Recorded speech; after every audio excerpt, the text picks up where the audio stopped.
As I age, I look at a lot of people and think, well, I'm going to be there someday. My parents were both in their late 90s when they passed. So the chances are that that's going to be me too. And how I treat people now and how we treat each other is very important to me. That's our guest on SideBar today, Christine Winge, President and CEO of the Monterey County Meals on Wheels. SideBar is brought to you by Monterey College of Law, San Luis Obispo College of Law, Kern County College of Law, Empire College of Law located in Santa Rosa, and the Colleges of Law with campuses in Santa Barbara and Ventura. Welcome to SideBar, featuring conversations about optimism in action with lawyers and leaders inspiring change. And now your co-hosts, Jackie Gardina and Mitch Winnick. Jackie, we're thrilled to have Christine Winge with us today, who is President and CEO of the Monterey County Meals on Wheels, but also President-elect of the California Meals on Wheels. We're thrilled to talk about this issue for our third season of SideBar because we haven't really focused on the needs of seniors, another vulnerable population in our community that needs help. Meals on Wheels has a long history of focusing on that, and I think provides services that many of us might be surprised. Christine, it's so exciting to have you on SideBar. Thank you for joining us today, and welcome. Well, thank you for having me. I appreciate the time. Tell us a little about how you decided to do nonprofit work. It's been an interesting journey, that is for sure.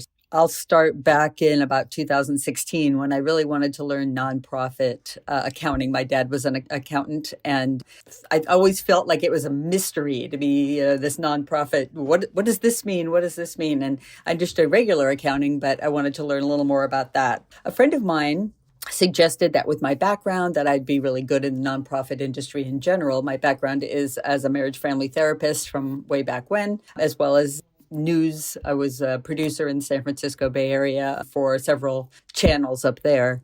Basically, I took a job up at the USS Hornet Sea Air and Space Museum in Alameda, so a big aircraft carrier. I was their COO up there. And I learned nonprofit accounting, let me tell you.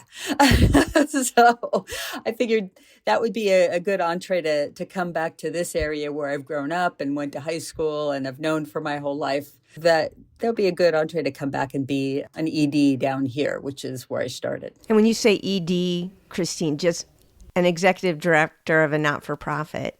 Executive director, yeah. Was Meals on Wheels your entree into coming back to Monterey, or is there a longer trail before reaching where you are now? Well, actually, I did come back working with Access Media Productions, which is a local nonprofit running all the city's streams and city council meetings and some production areas. So I kind of went back to my roots a little bit in the radio and TV industry. And then when this job became available, I realized that, again, back to my background in marriage family therapy and working with my grandparents and my aging parents, that this was more of a cause I could really resonate with. Christine, we know that seniors can be the most vulnerable members of our community for all kinds of reasons, but food insecurity is not something we frequently think about. Tell us about the mission of Meals on Wheels and how it addresses that and other issues related to the needs of seniors. Well, I don't know how much time you all have, but I could go on and on about this. While most people think of Meals on Wheels as helping folks that can't afford to survive in their homes or live day to day, we really do a lot more than that. We are definitely tackling food insecurity for the elderly population, the disabled population, anyone that is homebound. You might come home from the hospital and want meals, can't source food for a couple of weeks because you don't have friends or family nearby, or you don't want to impose on your friends necessarily.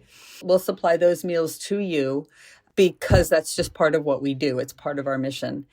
If somebody is feeling like they just can't find the best way to get food easily, then we will then be able to supply those meals and give them a better sense of comfort along the way. Because the two biggest things in somebody's life would be food and shelter. So we're trying to tackle actually both of those problems with another program of ours, not only the food insecurity issue, but certainly helping people stay in their homes as long as possible by providing them not only meals, but daily assistance on some level, whether it is helping people put grab bars in their home. I mean, I could tell you stories of people who, some of our clients who were walking around with their phone at night because they couldn't reach the light bulb to change it out. And they didn't want to ask anybody to do that because there's this issue where, and I saw this with my parents, if you don't say everything is going well to folks, people that you love, then people might start saying, well, maybe it's time to transition into another living arrangement. So people generally want to just say, yeah, everything's status quo, everything's fine. Christine, just to follow up on that, it seems like another piece of the work you do is to interrupt isolation and hopefully give them an opportunity to talk with someone, to engage in social activities. So how does the loneliness epidemic figure into the work that you and your volunteers do? It's huge. When somebody comes to your door with a hot meal and asks how you're doing, knows your name and says, how is your grandkid, or how's the garden looking today? It's that connection that many don't have. We have folks that don't have any more family left. They're much older. Their friends have all passed. And that's the only touch they get every day.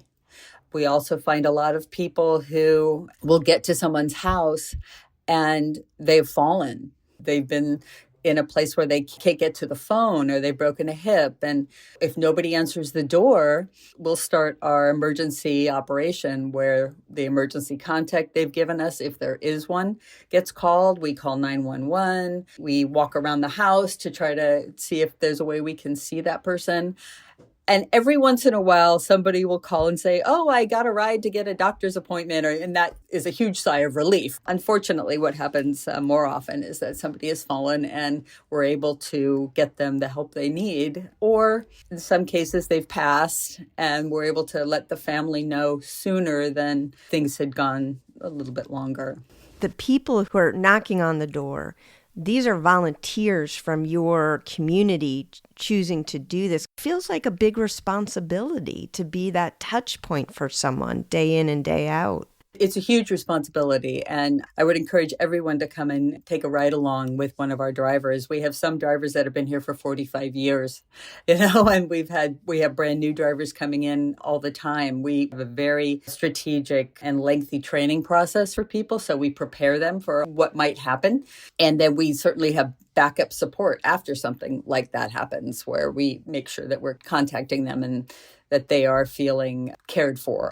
They are people from all walks of life. We have Naval Postgraduate School students. We have mothers from a National Charity League who will come in with their daughters that want to show them what volunteering is all about and philanthropy.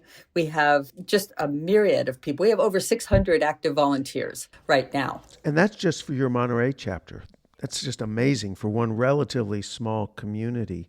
Christine, I suspect that many of these folks are drivers for years and years and then become clients. Absolutely. And that does our heart a lot of good to be able to help them on both sides. Let me focus back on something you said. When your individual who's delivering knocks on the door and somebody has been in crisis, your program actually brings meals 5 days a week, hot meals 5 days a week. And if that person had fallen and was incapacitated and they didn't have somebody knocking on the door 5 days a week, it's really a life-saving opportunity in some circumstances, isn't it? Oh, it absolutely is. Many times they might have fallen at midnight and we find them the next day at 10 a.m. and save their life. Had they not had somebody come by, they would pass away there. I think one of the other things you get the opportunity to do, although it's not written up in your experience, but if you had a driver that knocks on the door and they've been seeing this individual most likely 5 days a week for weeks, if not months, and they see a dramatic change in their status. All of a sudden, they've got cognitive issues. They're clearly in distress. The job is to deliver a hot meal. But it really goes beyond that, doesn't it? So far beyond that. Now, while we wouldn't make any determinations on whether or not that person should stay in their home, we will make recommendations to anybody on their list. So if they have a social worker, which some do, or if they have just a relative, we might say, hey, we noticed that your mom or your grandma is not doing as well. And if there's anything we can do to support, let us know. And then they take it from there.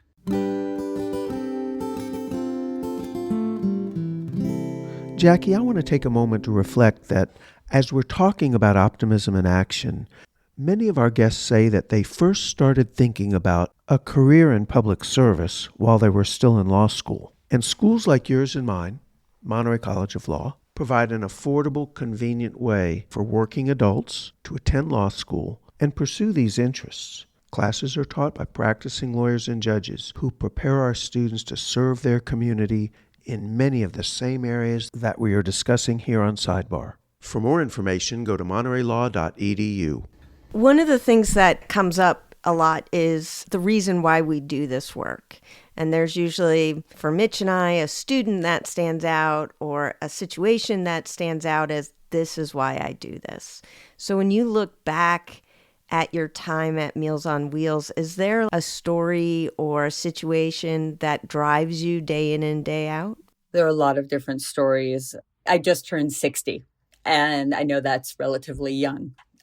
As I age, I look at a lot of people and think, well, I'm going to be there someday. My parents were both in their late 90s when they passed. So the chances are that that's going to be me too. And how I treat people now and how we treat each other is very important to me.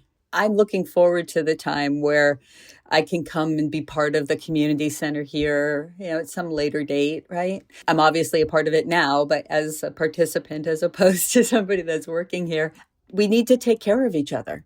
And the people that need the most care should be honored. We tend to really gravitate toward people when they're young. We tend to pay less attention to people when they're older. We just put them away and they're fine, and we don't think about them.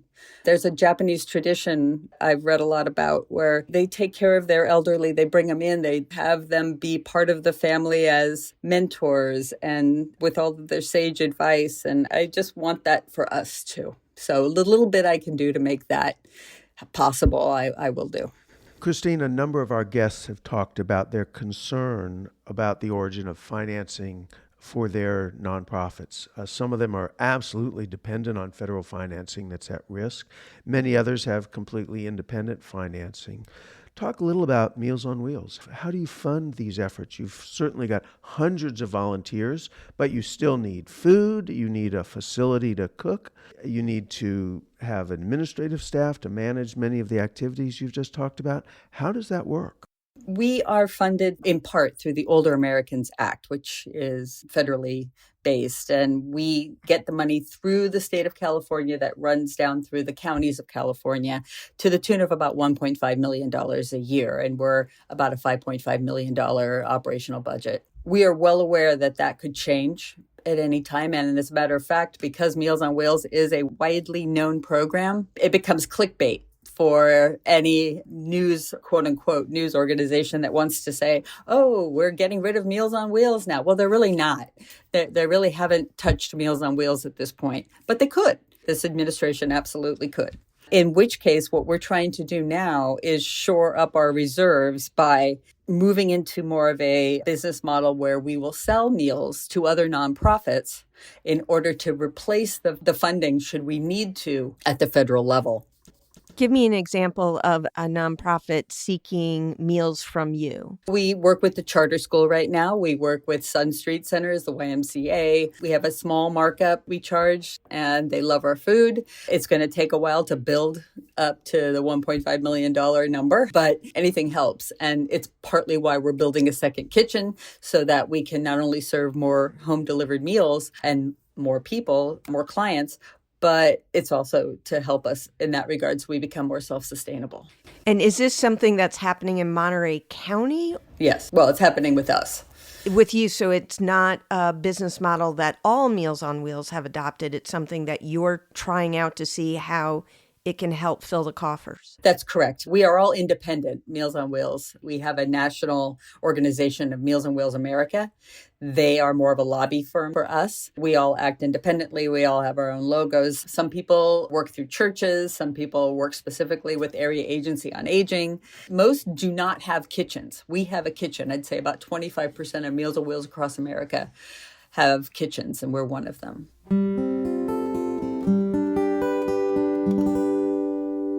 Like so many of the guests on this show, I went to law school because I wanted the tools to create change.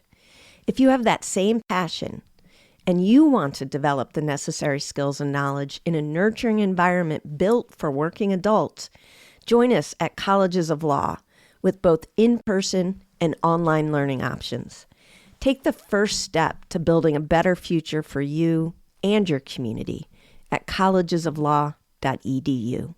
I have probably the most important question. How do you set menus that keep such a diverse population happy?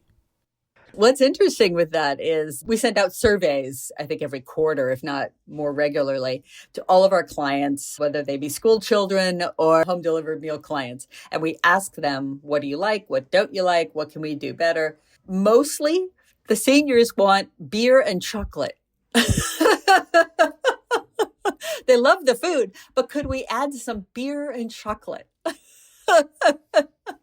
And the kids are all happy. I went in thinking, well, how are these kids going to like fish and pork, and would they? And we've made a few adjustments, but for the most part, these kids have very refined palates and they really enjoy our food, which, by the way, we've really done a lot to make it sustainable, organic. We try to source all of our food from within 100 miles. We have an excellent executive chef who does a tremendous job coming up with the menus and rotates them every quarter. They are vetted through the county for Older Americans Act nutritional content. So we're not just serving a bunch of salt to seniors. That's not good. If they want to add some salt, that's up to them. But the meals are very tasty. He does a wonderful job. If I'm a senior, is there an income level I have to be at to have access to these meals, or is it something available to anyone? It's something available to anyone. But I will tell you, having just turned 60, I am now officially a senior according to the Older Americans Act. Which, if you think of somebody that's 60 versus somebody that's 85, how do you decide, well, what is going to work for everybody? I think we've struck a really good balance there. In terms of what the county pays for, they pay for meals that are generated for what we call Title III clients, which they have a threshold of an unbelievably low number of what they're making every year. I think it's like $15,000. Like if you make over $15,000, you're considered not living in poverty in this county, which I think that's based on a national average. So I'm trying to talk to the supervisors here saying, why would we do that for this county versus the national average? Is there something we can do to change that? Because as far as I know, nobody can live. I don't care what age you are or I don't think anybody can live in this county for under $15,000 or even more a year. I think it would surprise folks to know that I'm just looking on your state website here and the statistics. You were talking about over 1 million individuals, seniors with food insecurity across California. I just would hope that would shock people and perhaps motivate them to say, well, wait a minute, some things are harder to do, but delivering a hot meal, it's not that heavy of a lift. It doesn't require a lot of training. It just requires a belief that this is a critical thing for our community. And I will say that the drivers really care about their clients and they want to see them do well. It turns it around for them too, and it becomes a labor of love for them. Would it be out of line for me to call Meals on Wheels and say, my neighbor, Mary Smith, I think she's in her 90s. I'm a little worried. I don't see her come out anymore. I don't see her car leave. I don't see anybody visiting her. Is it possible for a neighbor to call Meals on Wheels and say, is it possible for somebody to knock on her door and see if she wants to sign up? Absolutely. My first step, though, if you know the neighbor, would be to simply knock on her door and say, hey, just what you described. Can I help you maybe get some Meals on Wheels? Would you be interested in trying it out? That would be the easiest way to get into the system. Some of them just like talking. They'll accept the food. They might not want to eat that meal that day, but they're happy to have the conversation. Christine, one of the things you said at the beginning, which I found Interesting. So often, people in the not-for-profit world are hoping that their jobs disappear because they're no longer needed. And you started talking to us about that Japanese tradition of taking care of the elders. Is there a future where you don't have a job, where Meals on Wheels isn't a necessary part of the fabric of our society?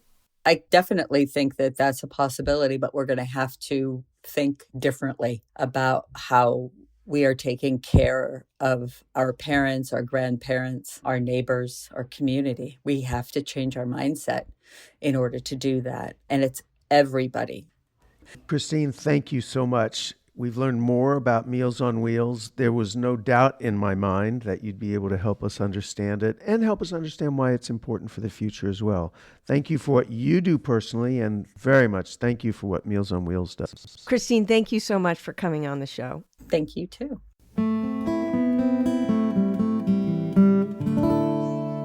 Two things that really emerged from this for me. One was, you were right when you did the introduction, Mitch. We haven't spent a lot of time on the needs of seniors in our society. We have put a lot of focus on kids, and I think that Christine really brought that out. We think of the potential that children have, and we want to bring that forth through services, but we don't necessarily take care of or think about the seniors in our society in the same way and what they have to give and what they have given.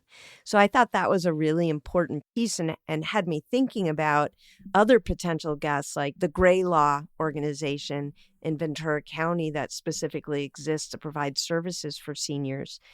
I think the other thing that really stood out for me and that I thought was important was that need for intergenerational engagement and the need for us not to isolate into buckets. The seniors are over here and the youth are over there, but to make sure that there is that connection, that bridge that she called it, across generations, so that we are creating a society in which we care for each other across that span, and that it's a two-way street.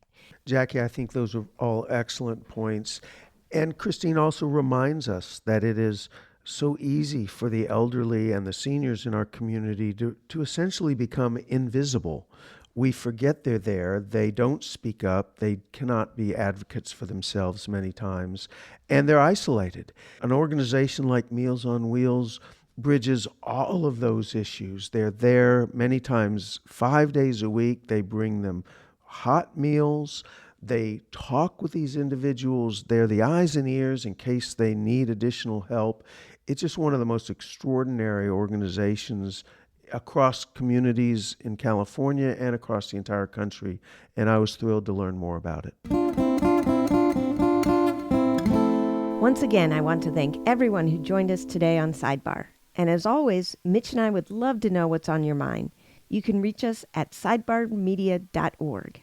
SideBar would not be possible without our producer, David Eakin, who composes and plays all of the music you hear on SideBar. Thank you also to Dina Dowsett, who creates and coordinates SideBar's social media marketing.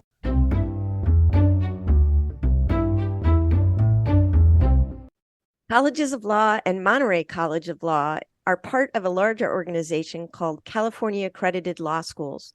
All of our schools are dedicated to providing access and opportunity to a legal education to marginalized communities. For more information about the California Accredited Law Schools, go to calawschools.org. That's calawschools.org.